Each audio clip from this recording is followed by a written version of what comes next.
بسم الله الرحمن الرحيم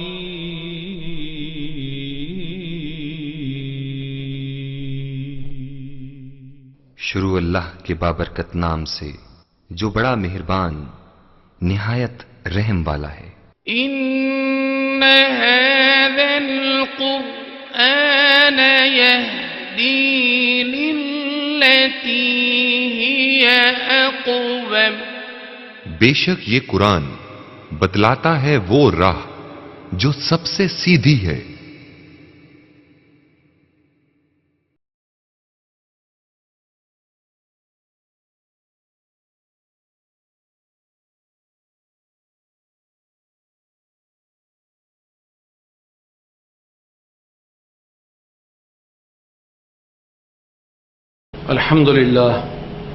الحمد للہ وکفا والصلاة والسلام علی عبادہ الذین اصطفى خصوصاً علی افضلہم وخاتم النبیین محمد الامین وعلی آلہ وصحبہ اجمعین اما بعد قال تبارک وتعالی فی سورة المؤمن وقال ربکم ادعونی استجب لکم ان الذین یستکبرون عن عبادتی سیدخلون جہنم داخرین۔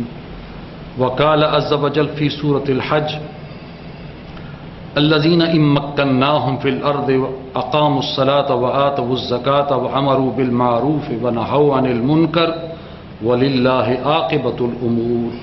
صدق الله العظيم۔ رب اشرح لي صدري ويسر لي أمري واحلل عقدة من لساني يفقهوا قولي۔ حضرات، آج کی ہماری جو گفتگو ہے اس کا عنوان دعا ہے۔ دعا انسان کی بے بسی اور کمزوری کا مظہر ہے۔ جب انسان اپنے آپ کو ایسے حالات میں پاتا ہے کہ بالکل بے بس ہو گیا ہے، اضطراب کی کیفیت میں ہے، کرب اور تکلیف میں ہے، یا وہ دیکھتا ہے کہ اس کی شخصیت شاید فنا ہو جائے، تو پھر اپنے وہ معبود حقیقی رب العالمین اس کی بارگاہ میں اپنے ہاتھوں کو اٹھاتا ہے اور اس سے مانگتا ہے۔ قرآن مجید میں آتا ہے یا ایھا الناس انتم الفقراء الی اللہ واللہ هو الغنی الحمید۔ اے لوگو، تم سب اللہ کی جناب میں محتاج ہو، اس کے فقیر ہو، اور اللہ غنی ہے اور تمام حمیدہ صفات کا حامل ہے۔ لیکن اس دوران میں اگر انسان کی نظر ٹک جائے اور وہ کسی انسان پر ٹک جائے، کسی افسر پر ٹک جائے، کسی وزیر پر ٹک جائے، اس سے اپنی احتیاجات اور حاجات کو مانگنے کے لیے پکارنے لگے، کسی صاحب قبر پر ٹک جائے، کسی کے سامنے ٹک جائے، تو پھر وہی اس کا معبود بن جاتا ہے۔ اور اگر انسان اس دوران میں اپنی برادری، اپنا کنبہ قبیلہ، اپنی قوم پر اس کی نظر ٹک جائے اور انہیں پکارنے لگ جائے، تو پھر وہی ان کا معبود بن جاتا ہے۔ اور اگر انسان کو اپنی قوت بازو پر ناز ہو، اپنی طاقت پر، اپنی ذہانت پر، اپنے مال پر، اور وہ سمجھے کہ میں اپنی مشکل کو اس کے ذریعے سے پورا کر لوں گا، تو پھر وہی اس کا معبود بن جاتا ہے۔ جیسے اقبال کہتا ہے کہ بتوں سے تجھ کو امیدیں، خدا سے نا امیدی، مجھے بتا تو صحیح اور کافری کیا ہے۔ کافر ہے تو شمشیر پہ کرتا ہے بھروسہ، مومن ہے تو بے تیغ بھی لڑتا ہے سپاہی۔ مومن تو در حقیقت اپنی حاجات کے لیے، اپنی مشکلات کے لیے، اپنی تکالیف کے لیے، اپنی پریشانی کے لیے وہ اللہ ہی کے سامنے اور اللہ رب العزت معبود حقیقی کے سامنے اپنے ہاتھوں کو بلند کرتا ہے اور اسی سے مانگتا ہے۔ اگرچہ آج ہماری جو مغربی تہذیب ہے اور اس کا جو فلسفہ ہے اور مادہ پرستی کا جو غلبہ ہے، وہ تو یہ سکھاتے ہیں کہ کسی اعلیٰ اور برتر ہستی سے مانگنے کی کوئی حاجت نہیں ہے، انسان کو اپنے اوپر خود اعتماد ہونا چاہیے، اور گویا کہ وہ کسی سے اگر مانگتا ہے تو گویا کہ وہ اس کے اندر کوئی اعتماد کی کیفیت نہیں ہے، اس کو اپنے اوپر بھروسہ نہیں ہے، لہذا اپنے زور بازو اپنی قوت، اپنی ذہانت اور فطانت پر انسان کو بھروسہ کرنا چاہیے، کسی سے مانگنا نہیں چاہیے۔ تو یہ مادہ پرستی کا غلبہ ہے جس کی وجہ سے وہ یہ کہتے ہیں۔ قرآن مجید میں اللہ نے فرمایا وقال ربکم ادعونی استجب لکم، تمہارا رب یہ کہتا ہے کہ مجھے پکارو میں تمہاری دعا کو قبول کروں گا۔ استجب لکم ان الذین یستکبرون عن عبادتی، اور جو لوگ میری اس عبادت سے تکبر برتیں گے، گھمنڈ غرور کریں گے، سیدخلون جہنم داخرین، تو وہ جہنم میں داخل ہوں گے ذلیل اور رسوا ہو کر۔ اس میں ایک پہلو تو اللہ نے یہ فرمایا کہ دعا اور عبادت کو مساوی بنایا، یعنی دعا اور عبادت ایک ہی چیز ہے، ہم مانی ہیں۔ فرمایا جو لوگ، تمہارا رب کہتا ہے مجھے پکارو، اور جو میری اس عبادت سے گھمنڈ کرتا ہے، گویا کہ دعا کو اللہ نے عبادت قرار دیا۔ اور دوسری بات یہ فرمائی کہ دعا نہ مانگنا یہ تکبر کی علامت فرمایا۔ نبی اکرم صلی اللہ علیہ وسلم کی متعدد احادیث ہیں اس حوالے سے کہ آپ نے فرمایا الدعاء مخ العبادہ، دعا جو ہے وہ عبادت کا جوہر ہے۔ کہیں فرمایا الدعاء هو العبادہ، دعا ہی اصل عبادت ہے۔ جب انسان اپنے رب کے سامنے اپنے ہاتھ کو پھیلاتا ہے یہ سمجھتے ہو کہ وہ سمیع ہے، علیم ہے، وہ سننے والا ہے اور جاننے والا ہے اور میری حاجات کو پورا کرنے والا ہے، اور جہاں بھی ہے وہ میری بات سن رہا ہے، تو ایسی ہستی کے سامنے انسان اپنی حاجات کو رکھتا ہے، لہذا یہی عبادت ہے، اس کو اپنا معبود حقیقی قرار دیتا۔ بلکہ حضور نبی کریم صلی اللہ علیہ وسلم نے فرمایا کہ اللہ کے نزدیک سب سے زیادہ پسندیدہ بات یہ ہے کہ بندہ اس سے مانگے، اللہ کو یہ پسند ہے۔ بلکہ اللہ ناراض ہوتا ہے اس شخص سے کہ جو اللہ سے نہیں مانگتا۔ انسانوں کا معاملہ یہ ہے کہ انسانوں سے مانگا جائے تو انسان ناراض ہو جاتا ہے، اللہ سے اگر نہ مانگا جائے تو اللہ ناراض ہوتا ہے، اللہ سے مانگا جائے تو اللہ تو اس بات کو بہت ہی پسند فرماتا ہے۔ ایک اور حدیث میں حضور صلی اللہ علیہ وسلم فرمایا، حضرت سلمان فارسی رضی اللہ تعالیٰ عنہ اس حدیث کے راوی ہیں، ابو داؤد کی روایت ہے کہ فرمایا تمہارا رب حیا کا پیکر ہے اور صاحب عزت و تکریم ہے، وہ اس بات سے شرماتا ہے کہ اپنے بندے کے اٹھے ہوئے ہاتھوں کو خالی لوٹا دے۔ اللہ کو حیا آتی ہے، اللہ کو شرم آتی ہے۔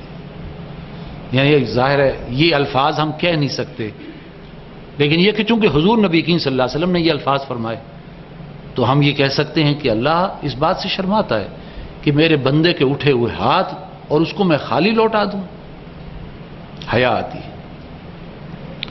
ایک حدیث میں حضور صلی اللہ علیہ وسلم نے فرمایا کہ تقدیر کو بھی کوئی چیز بدل نہیں سکتی۔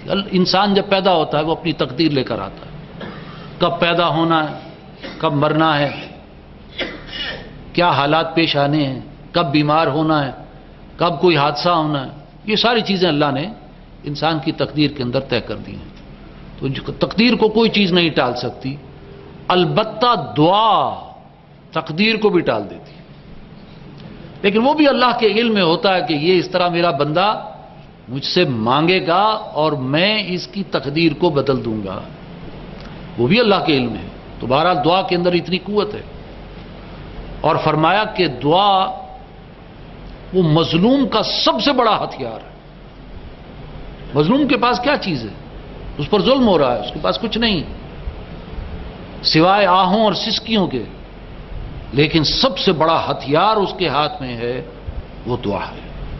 قرآن مجید میں سورہ نساء میں اللہ نے فرمایا لا يحب اللہ الجہر بالسوء من القول الا من ظلم، اللہ تعالیٰ کو بری بات اعلانیہ طور پر بیان کرنا پسند نہیں، اللہ پسند نہیں کرتا کہ کوئی انسان کسی بری بات کو اعلانیہ طور پر بیان کرے، الا من ظلم، مگر جس پر ظلم ہوا ہے۔ ہاں اگر زبان سے کوئی بدزبانی کر بھی دیتا ہے، آہ کے ساتھ، تکلیف کے ساتھ، مظلوم ہے، ڈرو مظلوم کی آہوں سے کہ جو اٹھتی ہیں سینوں سے، قبولیت ہے کرتی خیر مقدم چرخ سے آ کر۔ اللہ تعالیٰ مظلوم کی دعاؤں کو ساتویں عرش پر قبول کر لیتا ہے۔ یا فرمایا کہ جیسے اللہ نیچے آ جاتا ہے اور مظلوم کی دعا کو، اس کی آہ کو نیچے سے اٹھا کر اوپر لے جاتا ہے، تو دعا مظلوم کا سب سے بڑا ہتھیار ہے۔ اور جیسا کہ میں نے قرآن کی آیت ابھی آپ کے سامنے پڑھی سورہ مومن، دعا کی قبولیت وہ اللہ کی حکمت کے تابع ہے، قبول کرے یا نہ کرے۔ ہمارا کام ہے مانگتے رہنا، مانگتے رہنا، پکارتے رہنا۔ دعا یدعو کے معنی پکارنا ہے۔ جیسے فرمایا کہ وقال ربکم ادعونی استجب لکم، تمہارا رب کہتا ہے کہ مجھے پکارو، تو دعا کے معنی پکارنا ہے، تو ہمارا کام ہے پکارنا۔ اور فرمایا یہ عبادت ہے، قبول نہ بھی ہو تب بھی اس کا فائدہ ہے، اس لیے کہ جب وہ دعا مانگ رہا ہے تو در حقیقت یہ ایکٹ آف ورشپ ہے، یہ عبادت ہے، لہذا جب تک وہ مانگ رہا ہے گویا اللہ کی عبادت کر رہا ہے۔ اور جیسا کہ حضور نبی کریم صلی اللہ علیہ وسلم فرمایا کوئی دعا رائے گاہ نہیں جاتی، اگر انسان مانگتا ہے یا تو اللہ اسے وہ چیز دے دیتا ہے یا اللہ اس سے بہتر چیز اس کو عطا فرما دیتا ہے، یا اللہ دعا اس کی حاجت کو قبول نہیں کرتا لیکن کوئی مشکل گھڑی اس سے ٹال دیتا ہے۔ اور یا پھر فرمایا چوتھی بات یہ کہ قیامت کے دن انسان کو اجر پیش کیا جائے گا، بہت بڑا اجر، اور انسان یہ کہے گا کہ اللہ یہ کس چیز کا اجر ہے، یہ میرا کون سے عمل کا اجر ہے؟ تو اللہ فرمائے گا کہ یہ وہ تیری دعا ہے جو تیری ہم نے قبول نہیں کی تھی، آج اس کا اجر دیا جا رہا ہے۔ تو انسان کہے گا کاش کہ میری دنیا میں کوئی دعا بھی قبول نہ ہوتی اور ہر چیز یعنی مجھے آج اتنا اجر دیا جاتا۔ تو کوئی دعا رائے گاہ نہیں جاتی، ضائع نہیں جاتی۔ ویسے بھی ایکٹ آف ورشپ ہے، عبادت ہے، جب تک مانگ رہا ہے وہ عبادت ہے، اگرچہ اس کا قبول کرنا نہ کرنا وہ اللہ کی حکمت کے تابع ہے، مالک وہی ہے۔ انبیاء نے بھی اللہ ہی کو پکار کر ان سے دعائیں کی۔ نوح علیہ السلام نے اپنی قوم کے لیے اللہ کو پکارا، رب انی مغلوب فانتصر، اے رب میں مغلوب ہوا چاہتا ہوں، میری مدد فرما، یہ مجھ پر غالب آ گئے ہیں، 900 برس سے زیادہ عرصہ ہو گیا، یہ میری بات ماننے کو تیار نہیں، ان کا بیج مارا ہوا ہے۔ لہذا اللہ نے اپنے رسول کی دعا کو قبول کیا، قوم کو ہلاک کیا۔ اسی طرح حضرت ہود علیہ السلام، حضرت صالح علیہ السلام، انہوں نے اپنے رب کو پکارا، قوموں کو ہلاک کر دیا گیا، اللہ نے رسول کو بچا لیا، اہل ایمان کو بچا لیا۔ موسیٰ علیہ السلام کی دعا کو اللہ نے رد نہیں کیا، فرعون کو غرق کر دیا، موسیٰ علیہ السلام اور آپ کی قوم کو بچا لیا گیا۔ ایک ذکر آتا ہے 28ویں پارے میں، ایک صحابیہ تھی خولہ بنت ثعلبہ،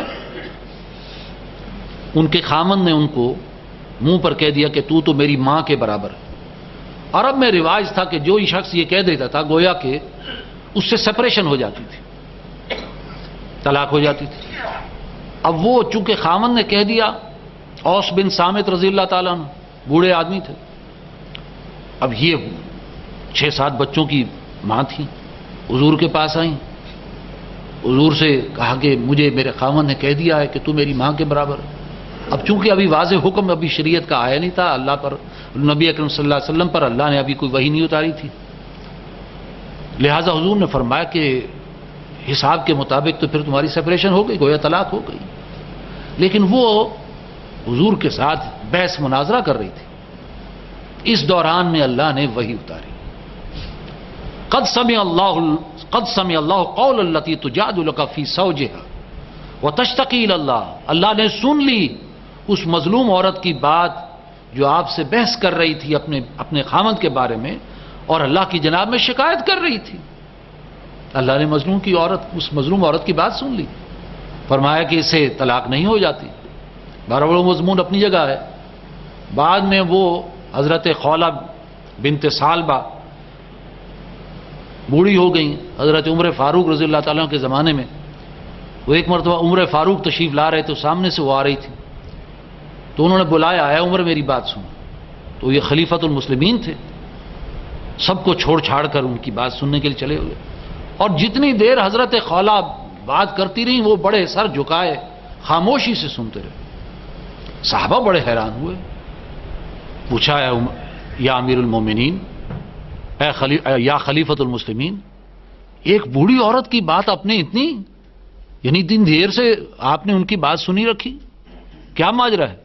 فرمایا یہ وہ عورت ہے کہ جس کی آواز اللہ نے 7ویں عرش تک سن لی، تو عمر کی کیا مجال کہ اس کی بات کو سنے نا۔ تو دعا جو ہے وہ انبیاء بھی مانگتے ہیں، اور انبیاء کی دعا اللہ قبول فرماتا ہے۔ البتہ دعا کے کچھ آداب ہیں۔ آداب دعا میں سے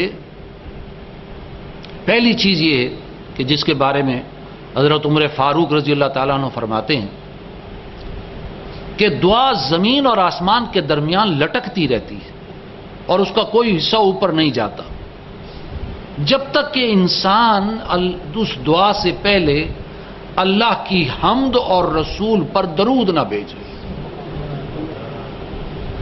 یعنی دعا سے پہلے آداب سکھائے جا رہے ہیں۔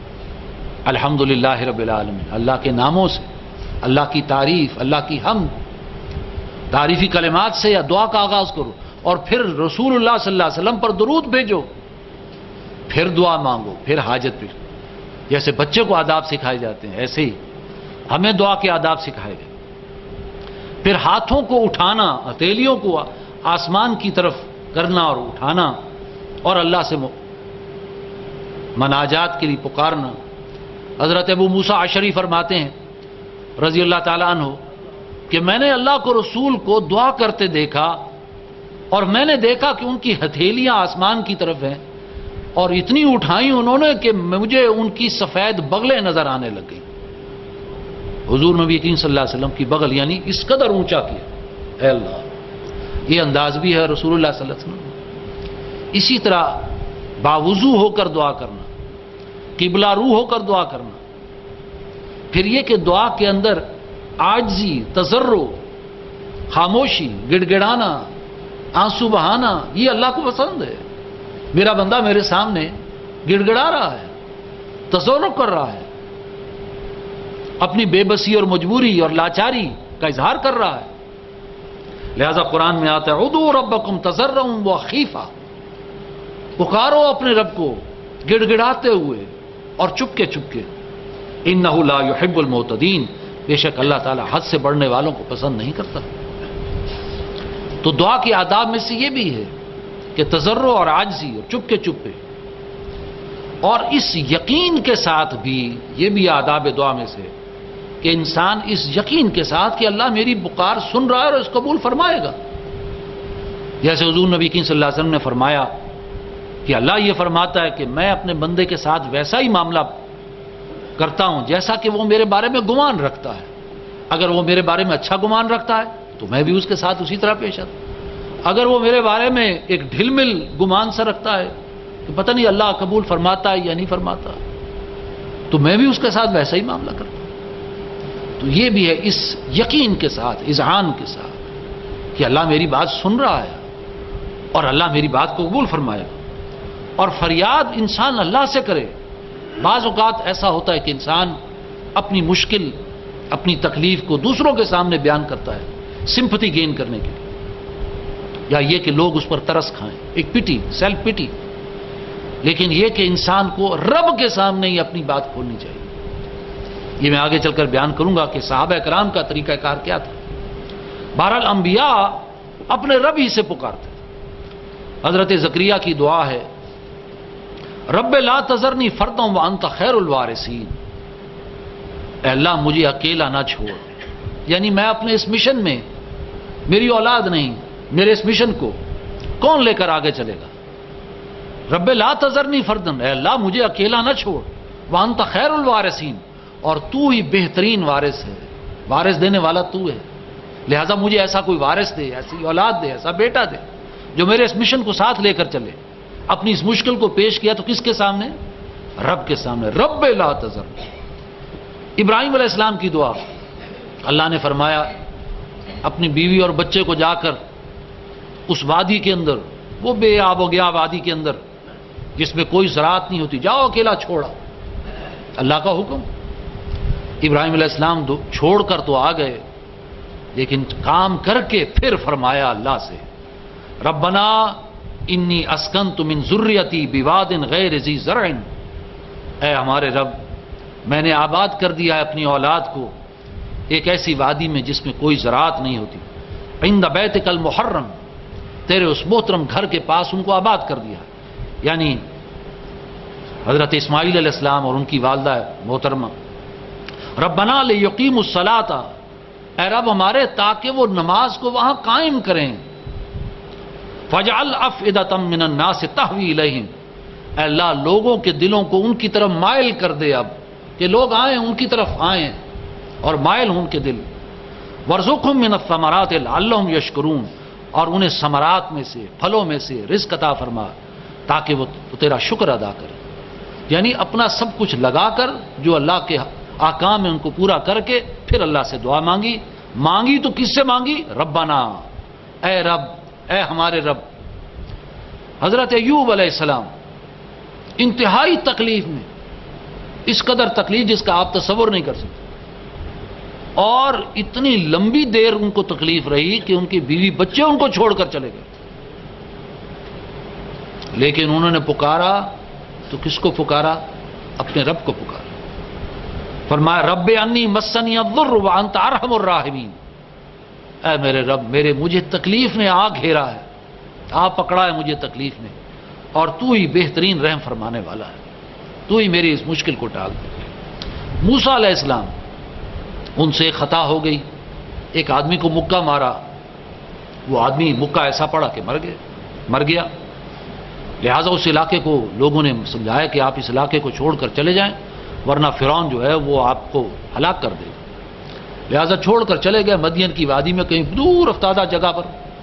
اب وہاں پر نہ کوئی واقف کار، کہاں جاؤں، کہاں رہوں، کہاں سے کھاؤں، لہٰذا ایک جگہ جا کر اللہ کو پکارا، رب انی لما انزلت الی من خیر فقیر، اے اللہ تو جو خیر میری جھولی میں ڈال دے میں تو اس کا محتاج ہوں، میں فقیر ہوں۔ یہ انبیاء کی دعا، پکارا تو کس کو پکارا؟ رب کو پکارا، جو دعاؤں کو سننے والا اور سمیع ہے اور حاجات کو پورا کرنے والا ہے۔ حضرت یعقوب علیہ السلام، بیٹے یوسف علیہ السلام جدا ہو گئے، ان کی دوسری اولاد نے ان کو جا کر کنویں میں ڈال دیا، لیکن یہ غم ان کو کھا گیا، ساری عمر وہ یوسف یوسف کرتے رہے۔ پھر جب انہیں اطلاع دی گئی، جبکہ اس وقت کہ وہ بالکل آنکھوں سے معذور ہو گئے تھے، کہا گیا کہ یوسف علیہ السلام آپ کے بیٹے مل گئے، لمبا قصہ ہے۔ اس وقت انہوں نے اللہ سے فرمایا، اللہ سے دعا کی، تو بیٹوں نے کہا کہ آپ ہر وقت یوسف کا قصہ کیوں چھیڑتے رہتے؟ تو فرمایا انما اشکو بثی و حزنی اللہ، میں اپنی فریاد اور اپنی پریشانی کو اللہ ہی کے سامنے، میں اپنی پریشانی اور اپنے غم کو اللہ ہی کے سامنے فریاد کر رہا ہوں، میں تمہیں تو کچھ نہیں کہہ رہا، اپنے اللہ ہی کے سامنے جو کچھ کر رہا ہوں۔ تو انبیاء بھی جو ہے وہ اپنی تمام حاجات کو اپنے رب کے سامنے رکھتے ہیں۔ اس کے ساتھ ایک اور معاملہ آتا ہے دعا کا، وہ ہے توسل کا وسیلہ۔ وسیلہ کیا ہے؟ عام طور وسیلے کے بارے میں کچھ اور قرآن اور سنت سے علاوہ، یعنی اس کے علاوہ ہٹ کر ایک فکر جو ہے وہ دے دیا گیا، لیکن وسیلہ کا لفظ عربی کا لفظ ہے جس کے معنی قرب کے ہیں، اللہ کا قرب۔ قرآن مجید میں آتا ہے یا ایھا الذین آمنوا اتقوا اللہ، اے ایمان اللہ سے ڈرو، وابتغوا الیہ الوسیلۃ، اور تلاش کرو اس کی طرف وسیلہ، یعنی قرب۔ الوسیلۃ القرب، وسیلہ اصل میں قرب کو کہتے ہیں، یعنی اللہ کا قرب تلاش کرو۔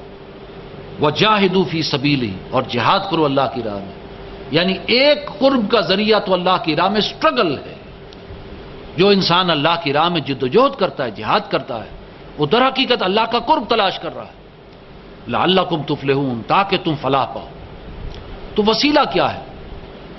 یعنی اللہ کا قرب ہم کیسے حاصل کر سکتے ہیں، اور خاص طور پہ دعا میں تو جو قرآن و سنت سے بات ہمارے سامنے آتی ہے کہ اللہ کا قرب حاصل کرنے کا پہلا ذریعہ ہے اللہ کے ناموں کا وسیلہ، اللہ کے ناموں کا وسیلہ، یعنی انسان جو دعا مانگ رہا ہے اس کے لیے موزوں ترین اللہ کے ناموں کو پکارے، اس ناموں کے حوالے سے پکارے۔ مثلا اپنی بخشش کے لیے دعا مر رہا ہے تو انسان کہے کہ اللہ یا رحمان یا رحیم یا کریم یا غفار یا تواب، اے تواب، اے توبہ کا قبول کرنے والے، یا عظیمون، اے عظیم ہستی، اے شان والی ہستی۔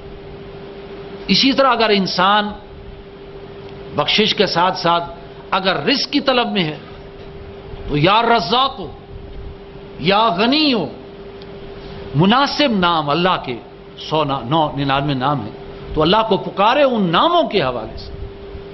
اس سے بھی اللہ کا قرب بڑھتا ہے، یہ بھی ایک وسیلہ ہے۔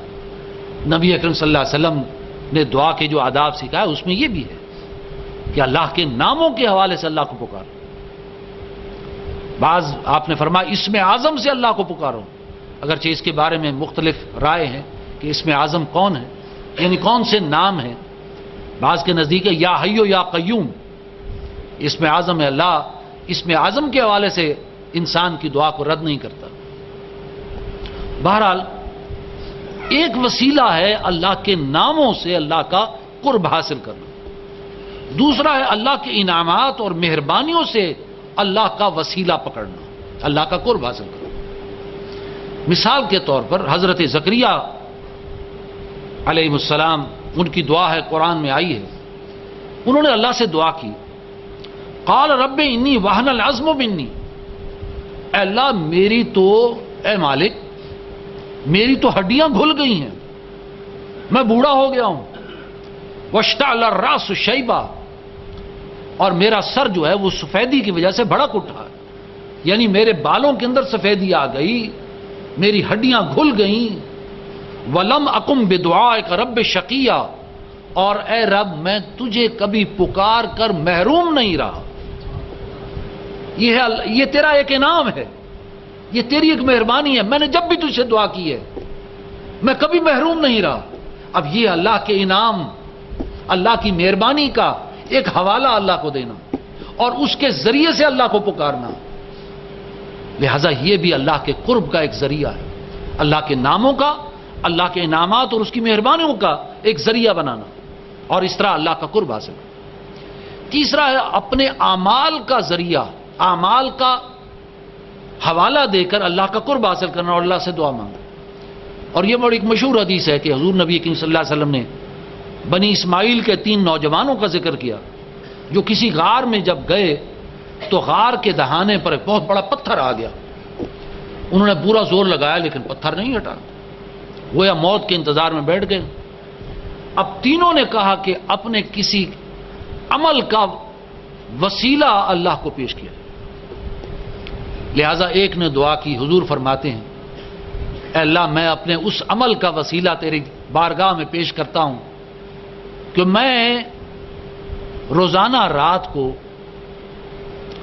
اپنی گائے کا دودھ دوہتا تھا اور اپنی اولاد کو دودھ پیش کرنے سے پہلے اپنے والدین کو پیش کرتا تھا،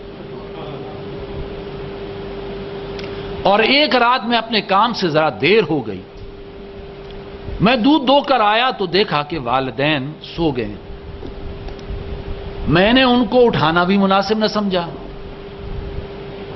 اور یہ بھی چاہتا تھا کہ میں اپنی اس روایت کو قائم رکھوں کہ سب سے پہلے اپنے والدین ہی کو دوں، اور میں وہ پیالہ لے کر کھڑا رہا کہ ساری رات گزر گئی، اور صبح کو جب میں اٹھا، والدین اٹھے تو میں نے ان کو دودھ کا پیالہ پیا، اے اللہ میں اپنے اس عمل کا واسطہ تجھے دیتا ہوں کہ ہمیں اس سے بچا، تو اللہ نے اسے قبول کیا اور پتھر ذرا سرک گیا لیکن ابھی بھی وہ نکل نہ سکے، یہاں تک کہ دوسرے آدمی نے پھر دعا کی اللہ سے، اے اللہ میری ایک چچا کی بیٹی تھی، رشتہ دار تھی، میں اس سے برائی کرنا چاہتا تھا، میں نے اس کو آمادہ کیا لیکن وہ آمادہ نہ ہوئی، یہاں کہ ایک وقت ایسا بھی آیا کہ ان پر بڑی فقر طاری ہو گیا، یعنی وہ بڑی قسم پرسی کی حالت میں چلے گئے، اور ایک دن وہ میرے گھر میں کچھ مجھ سے مانگنے کے لیے آئے، ظاہر ہے ان کے گھر میں شاید کھانے کو کچھ نہیں تھا، تو میں نے اس کی کمزوری کا فائدہ اٹھاتے اس سے کہا کہ تم مجھ سے بدکاری کر. تو مجبور ہو کر وہ راضی ہو گئی. لیکن جب عین اس برائی کے وقت میں نے برائی کرنا چاہی تو اس نے مجھے کہا کہ میں تجھے اللہ کا واسطہ دیتی ہوں، اللہ سے ڈر. مجھے اس وقت اتنی شرم آئی کہ میں پسینے سے شرابور ہو گیا اور ندامت سے میرا سر جھک گیا. اور میں نے اسے کہا کہ تم یہاں سے چلی جاؤ. اور پھر میں نے کبھی وہ برائی نہیں کی اور نہ ہی میں نے اس کو اپنا دیا ہو کچھ جو ہے واپس لیا. اے اللہ میرے وہ جو عمل ہے اے اللہ اس کو قبول فرما اور ہمیں یہاں سے بچا. تو اللہ نے پتھر اور سرکا دی. تیسرے نے اپنی حاجت پیش کی. اے اللہ تو جانتا ہے کہ میں جو بھی میرے ہاں کوئی کام کرتا تھا اجرت پر تو میں اس کو اس کا حق دیتا تھا. ایک شخص ایسا تھا کہ اس کو اپنی اجرت میں نے دینا چاہی لیکن وہ پہلے چلا گیا اور پھر لوٹ کر نہیں آیا. تو میں نے اس کی اجرت کو مال میں لگا دیا، یعنی اسے تجارت کی. یہاں تک کہ اللہ تو نے اتنی اس میں برکت عطا فرمائی کہ وہ تھوڑی سی اجرت بڑھتے بڑھتے بڑھتے پورا گلہ بن گیا. بھیڑ بکریوں کا، گائے کا، اونٹوں کا گلہ بن گیا. اتنا بڑا ریوڑ بن گیا کہ ایک دن وہ شخص میرے پاس آیا اور کہا کہ میں اپنی اس دن کی اجرت کا تجھ سے مطالبہ کرتا ہوں. تو دل میں خیال آیا کہ میں اس کی اجرت اس کو دے دوں. لیکن میں نے کہا نہیں، میں نے تو اس کی اجرت تجارت میں لگائی تھی. تو اے اللہ میں نے وہ سارا ریوڑ اس کے حوالے کر دیا اور میں نے اس میں سے کچھ بھی نہیں لیا. تو اے اللہ میرے اس عمل کو قبول فرما. تو اللہ نے وہ سارا پتھر ہٹا دیا. تو گویا یہ بھی ایک وسیلہ تھا، اعمال کا وسیلہ جو انسان اپنے اللہ کے دعا کی قبولیت کے لیے پیش کر سکتا. اسی طرح زندہ انسان سے دعا کرانا، عام طور پر سوال ہوتا کہ جی کسی زندہ انسان سے دعا کرانا جائز ہے کہ نہیں؟ جائز کرا سکتا ہے. قرآن مجید میں بھی ہے کہ اگر یہ لوگ آتے رسول کے پاس اور رسول بھی ان کے لیے دعا کرتا تو زندہ انسان سے دعا کرانا جائز ہے. نبی اکرم صلی اللہ علیہ وسلم کے پاس حضرت جابر بن عبداللہ رضی اللہ تعالیٰ عنہ روایت فرماتے ہیں کہ ایک عورت آپ کے پاس آئی اور کہا کہ اللہ کے رسول میرے اور میرے خامند کے لیے دعا کیجیے. تو اللہ کے رسول نے ہاتھ اٹھائے اور دعا کی کہ اللہ تجھ پر اور تیرے خامند پر رحمت عطا فرما. تو اس سے بات ثابت ہوئی کہ دعا زندہ انسان سے کرائی جا سکتی. حضرت عمر فاروق رضی اللہ تعالیٰ کا بڑا مشہور قول ہے کہ ایک مرتبہ ان کے دور خلافت میں بہت عرصے سے بارش نہیں ہوئی. تو لوگوں نے کہا کہ خلیفۃ المسلمین دعا کرائیے. تو فرمایا کہ جب حضور نبی کریم صلی اللہ علیہ وسلم زندہ تھے تو ہم آپ سے دعا کراتے تھے. اب آپ اس دنیا میں نہیں اور چلے گئے، لہذا اب ہم آپ صلی اللہ علیہ وسلم کے چچا بزرگ بھی ہیں ہم میں، حضرت عباس وہ زندہ ہیں، اب ہم ان سے دعا کروائیں. لہذا انہوں نے حضرت عباس رضی اللہ تعالیٰ سے کہا کہ آپ اجتماعی دعا فرمائی کہ اللہ تعالیٰ ہم پر رحم کرے اور بارش برسائے تاکہ ہم اس قحط کی کیفیت سے نکلیں. تو انہوں نے دعا کرائی اور اللہ نے زبردست بارش فرمائی. لیکن اجازت تو ہے، لیکن بہتر یہی ہے کہ انسان اپنی ضروریات کے لیے خود دعا مانگے اللہ سے. بہتر یہی ہے. البتہ اجتماعی دعا کرائی جا سکتی جیسا کہ حضرت عمر فاروق نے اجتماعی دعا کرائی. اور ایک مرتبہ غزوہ تبوک کے موقع پر بھی حضرت عمر فاروق رضی اللہ تعالیٰ عنہ جبکہ بڑا سخت قحط تھا حضور سے فرمایا کہ حضور دعا کیجئے کہ مسلمانوں کی جو خوراک کی کمی اللہ سے دور فرما دے، اللہ بارش فرما دے. تو حضور نے دعا کی. تو اجتماعی دعا کرائی جا سکتی ہے، انفرادی دعا بھی جائز ہے، اگرچہ بہتر یہی ہے. اور صحابہ کرام رضوان اللہ علیہ اجمعین کی زندگیوں میں اگر آپ دیکھیں شاذ آپ کو ملے گا کہ کوئی شخص شاذ ہیں لیکن شاذ کہ کوئی شخص حضور کے پاس آئے اور اپنے ذاتی دنیاوی مفاد کے لیے حضور سے دعا کرائے. شاذ وہ اللہ سے خود مانگو اللہ سے. لہذا اصول یہی ہے کہ انسان دعا کرا سکتا ہے کسی سے، لیکن بہتر یہی ہے کہ اپنی حاجات کو اللہ کے سامنے خود پیش کرے. بندے اور رب کا ڈائریکٹ ریلیشن شپ وہ جو ہے ڈیولپ کرنا چاہیے. اللہ بھی یہ پسند کرتے، میرا بندہ مجھ سے مانگے، نہ مانگے تو اللہ ناراض ہوتا. اور ویسے دوسرے اعتبار سے جب انسان کسی سے کہتا ہے کہ آپ میرے حق میں دعا کیجئے، تو جو منت اور سماجت ہے، بعض اوقات انسان کی جو ہے وہ عزت نفس بھی بعض اوقات مجروح ہوتی ہے کہ میں اپنے گھریلو حالات ایک شخص کے سامنے رکھ رہا ہوں، اپنی عزت نفس مجروح بھی ہو سکتی ہے. لہذا بہتر یہی ہے کہ اپنے اللہ کے سامنے اپنی بات رکھیں. اور ویسے بھی جو جذبات انسان کے اپنے ہوتے ہیں اور جس طور پہ وہ تضرع اور اللہ کے سامنے عاجزی اور گڑ گڑا خود سکتا ہے، وہ دوسرا آدمی نہیں کر سکتا. اور جذبات ہی تو دعا کی قبولیت میں اصل فیکٹر ہوتے ہیں کہ انسان جب روتا ہے اس کی آنکھوں سے آنسو روا ہوتے ہیں. یہ جو اس کے اپنے جذبات ہیں، اس کو ٹھیس لگی ہوئی ہے، کرب ہے، تکلیف ہے، اس کا اظہار وہ جس طرح خود اللہ کے سامنے کر سکتا ہے، دوسرا اس کی ریپریزنٹیشن نہیں کر سکتا، اس انداز میں نہیں کر سکتا. لہذا جذبات ہی تو دعا کی قبولیت کا ذریعہ بنتے ہیں. اور آخری بات یہ ہے کہ جس سے انسان کہتا ہے جائز ہے، لیکن بعض اوقات جس انسان کے پاس زیادہ لوگ آنے لگ جائیں کہ آپ ہمارے حق میں دعا کیجئے، بھائی نیک آدمی ہے اللہ سنے گا، تو شیطان اس کے دل میں تکبر ڈالتا ہے، تو بڑی شے ہے، تو بڑا نیک ہے، تو بڑا دیندار ہے، تو بڑا قدوس ہے، لوگ تیرے پاس آتے ہیں دعائیں کرانے کے لیے، تو بڑی شے ہے. لہذا اندر ایک غرہ پیدا ہوتا ہے، تکبر پیدا ہوتا ہے. لہذا اس سے بہتر انسان خود مانگے. اب تھوڑا سا یہ کہ کن لوگوں کی دعائیں قبول زیادہ ہوتی. پہلی بات تو جیسے میں نے عرض کیا، سب سے پہلے مظلوم کی دعا اللہ، جیسے حضرت خولہ کی دعا اللہ نے 7ویں آسمان پر سنی. حضور نے فرمایا مظلوم کی دعا آسمان پر بجلی کی چمک سے زیادہ تیز جاتی ہے. اور فرمایا دیکھو مظلوم کی آہ سے ڈرو، خواہ وہ غیر مسلم ہی کیوں نہ ہو، کیونکہ اللہ تعالیٰ غیر مسلم کی دعا کو بھی قبول کر لیتا ہے، سنتا ہے. اس لیے کہ غیر مسلم چاہے اللہ کو نہیں مان رہا، لیکن اگر اس وقت وہ اللہ کو پکار رہا ہے تو اللہ کہتا میرا بندہ مجھے پکار رہا ہے.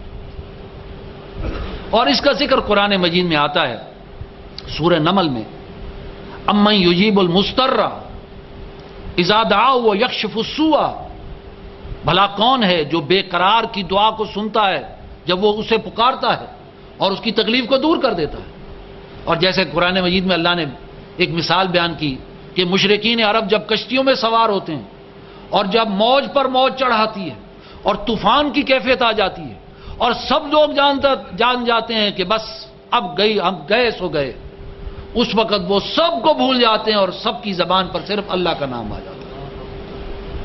وہ ظاہر بات ہے کہ اس وقت جب مشرکین عرب بھی اللہ کو پکارتے ہیں تو اللہ کہتا ہے بندہ تو مجھے پکار رہا ہے. ٹھیک ہے پہلے بھی شرک کیا اور بعد میں بھی وہ جا کر شرک کرنے لگ جاتے ہیں، لیکن اس وقت وہ خاص ٹائم پیریڈ جب ان کے دل سے ہوک نکلتی ہے صرف اللہ کے لیے، تو اللہ اس وقت کہتا ہے میرا بندہ مجھے پکار رہا ہے. تو اللہ دعا کو سنتا ہے. لہذا مظلوم چاہے غیر مسلم کیوں نہ ہو اس کی آہ سے ڈرو. 3 افراد کی دعا حضور نے فرمایا رائے گاہ نہیں جاتی، یہ بڑی اہم بات ہے. ایک روزہ دار کی دعا کو اللہ رائے گاہ نہیں کرنے دیتا. میرا بندہ میری رضا کے لیے روزے رکھ رہا ہے، اپنی خواہشات نفس پر پہرے بٹھائے، لہذا اس کی دعا کو میں سے کیسے رد کر دوں. دوسرا عادل حکمران. عام طور پر سارا گلا شکوہ حکمران پر ہوتا ہے، ہمارے حکمران ایسے، ہمارے حکمران ایسے. لیکن دوسری طرف ایک حکمران کا اچھا پہلو بھی اسلام دیتا ہے کہ جو عادل حکمران ہو، نیک حکمران ہو، عدل و انصاف قائم کرنے والا ہو، اپنی رعایا کی خیال رکھنے والا ہو، اللہ اس کی دعا کو رد نہیں کرتا.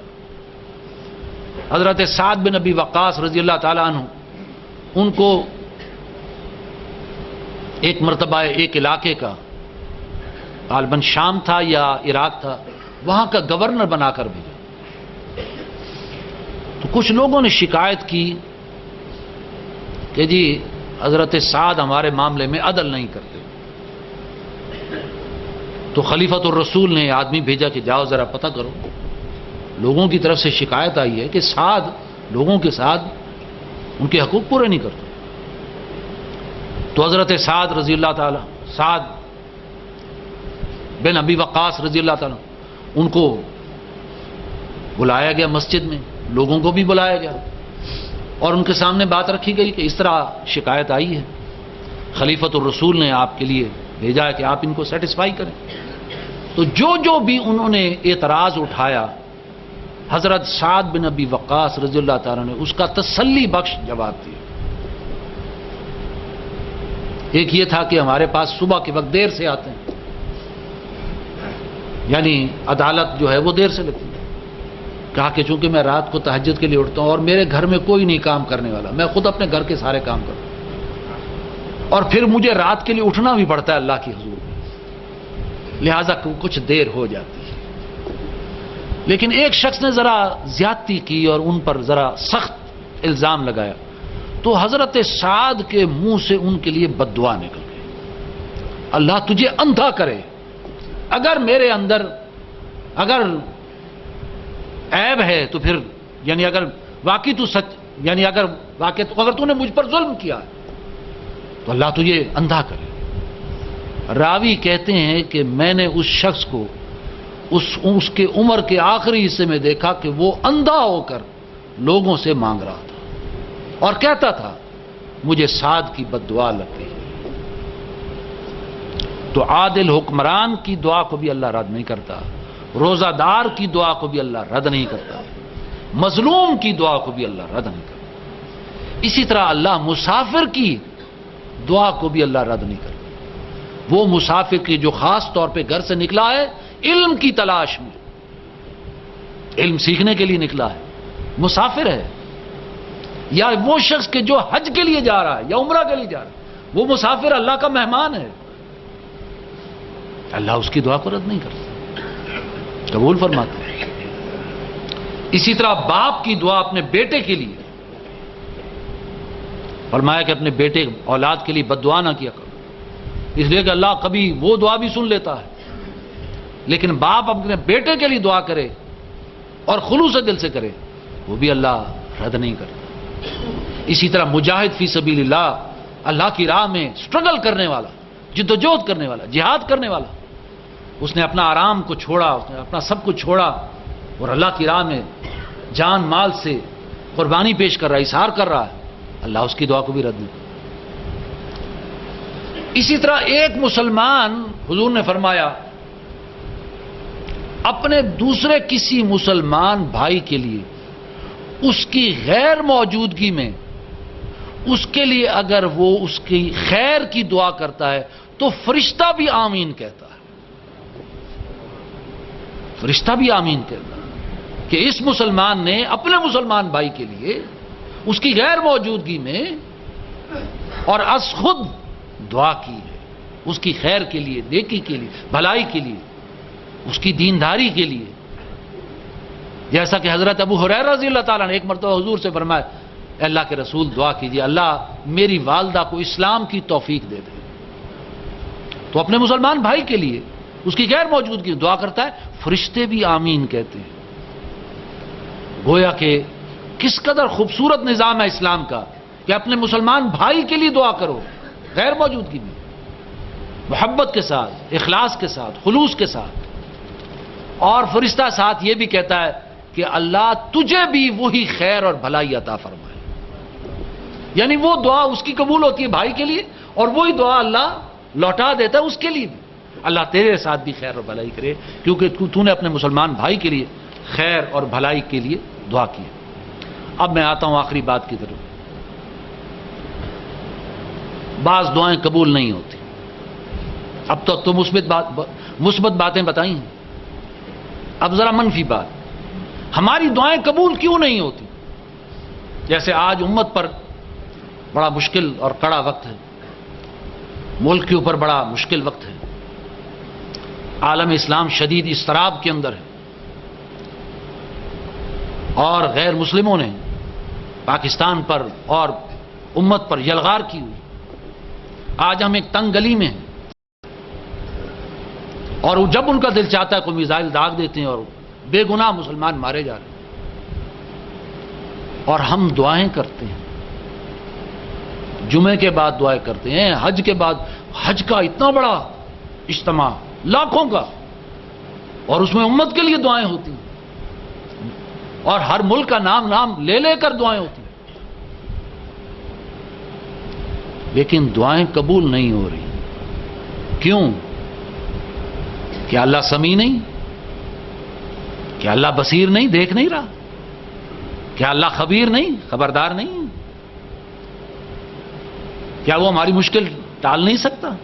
ٹال سکتا.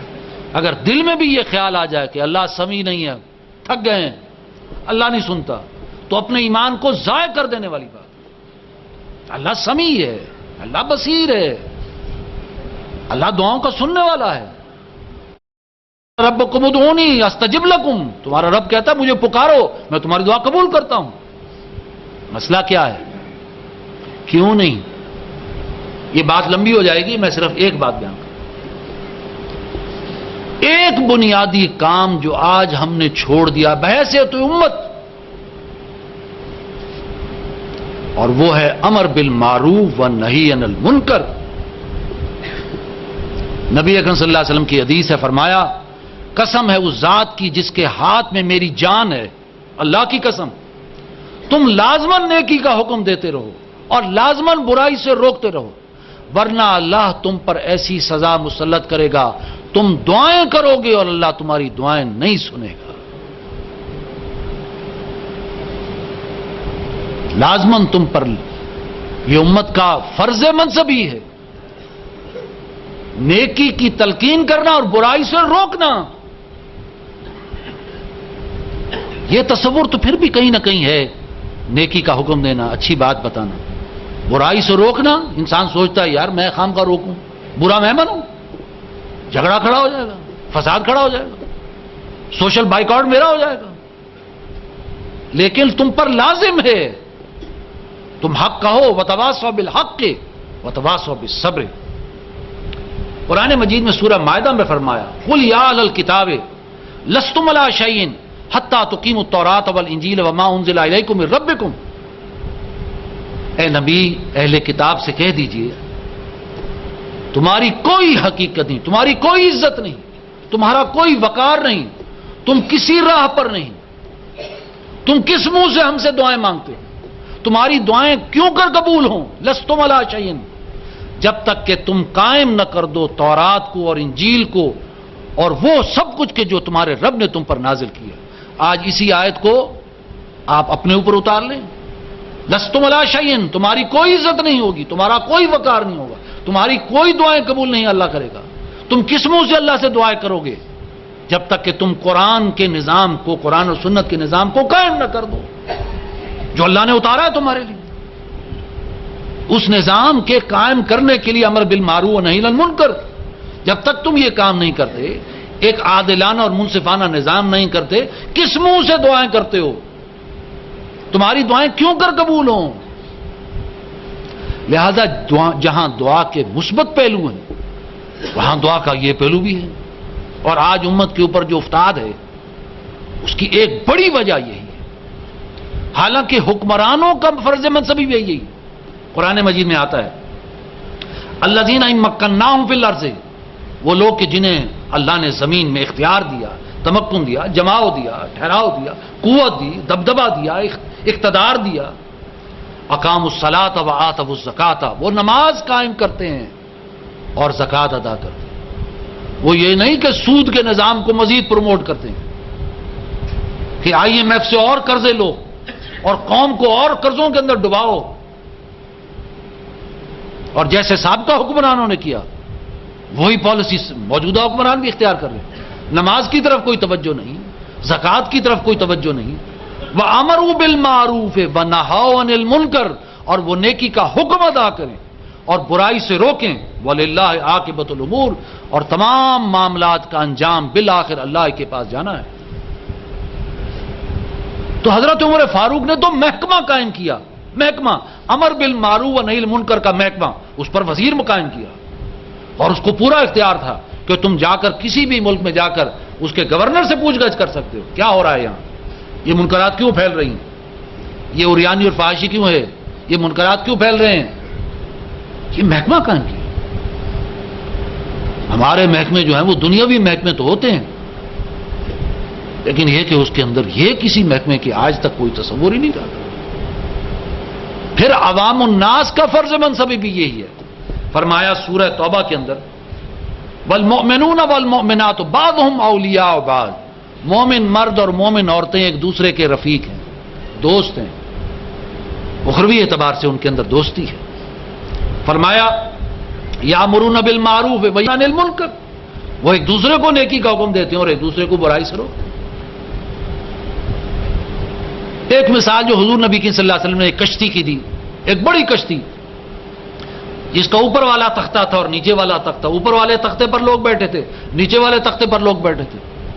نیچے والے لوگ جو ہے وہ پانی کے لیے اوپر جاتے تھے، پانی اوپر پڑا تھا.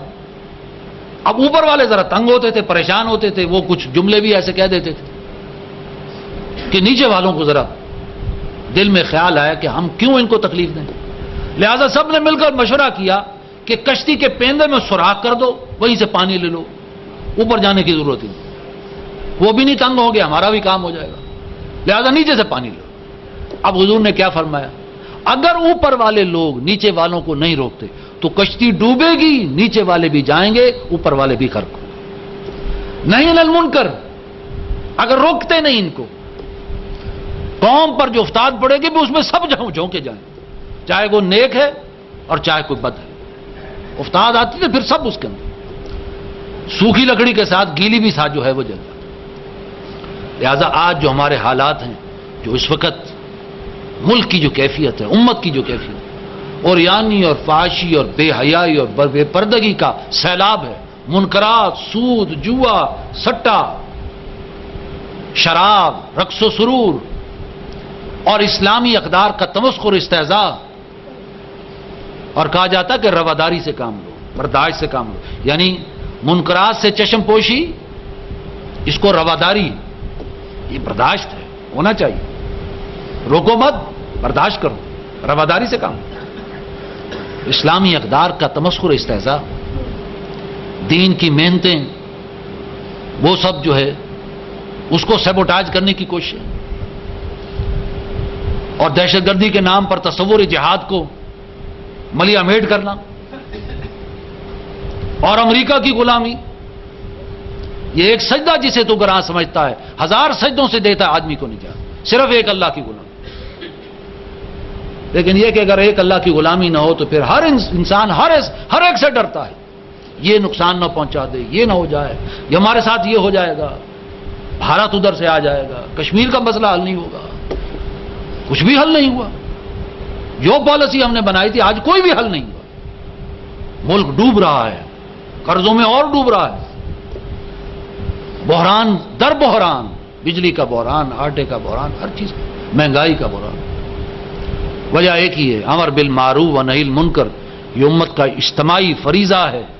اگر ہم اس کو نہیں کریں گے، اس کے لیے کسی نہ کسی جماعت کے اندر، ایسی جماعت کے جو امر بالمعروف و نہی المنکر کی دعوت دے، آؤ اس کے خلاف زبان قوت سے یا دل سے کم از کم برا سمجھے، وہ تو کمزور ترین درجہ ہے، لیکن یہ کہ طاقت سے اس کو روکا جائے.